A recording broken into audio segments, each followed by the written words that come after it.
On April 30th, 1970, President Richard Nixon announced the invasion of Cambodia, which increased anti-Vietnam War sentiments. Students at Kent State University responded with protests and riots. They claimed Nixon had murdered the Constitution with this unfair decision. Students then organized a funeral for the Constitution. The riots began on May 1st when students began smashing windows, building fires, and throwing rocks at the police.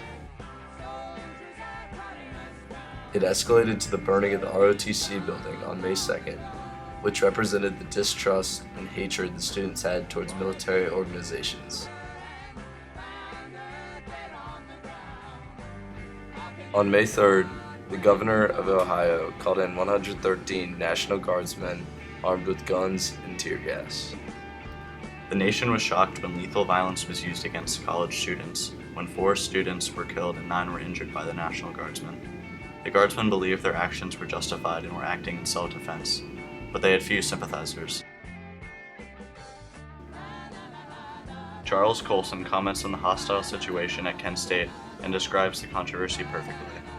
Lying on the floor, leaning on their packs and their helmets and their cartridge belts and their rifles cocked, and you're thinking, this can't be the United States of America. This is not the greatest free democracy in the world. This is a nation at war with itself. The shootings created a revolution across America and led to the closing of hundreds of schools across the country. When the U.S. government killed 4 of its own citizens, the already hated government became even more hated. Protests because of Kent State in the Vietnam War increased in number and severity in days following the event.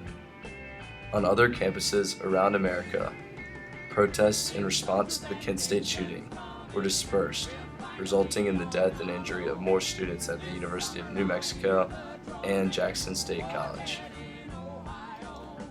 The Kent State shooting and protests also had a lasting effect on the Vietnam War and President Nixon. Some argued it was the beginning of the end of the war in Southeast Asia. The protests following the shooting contributed to Nixon withdrawing his invasion of Cambodia. This tension regarding the Cambodian invasion was so strong that its problems reached United States soil, where there was a nationwide struggle against the Vietnam War that ultimately led to the ending of the conflict in Vietnam.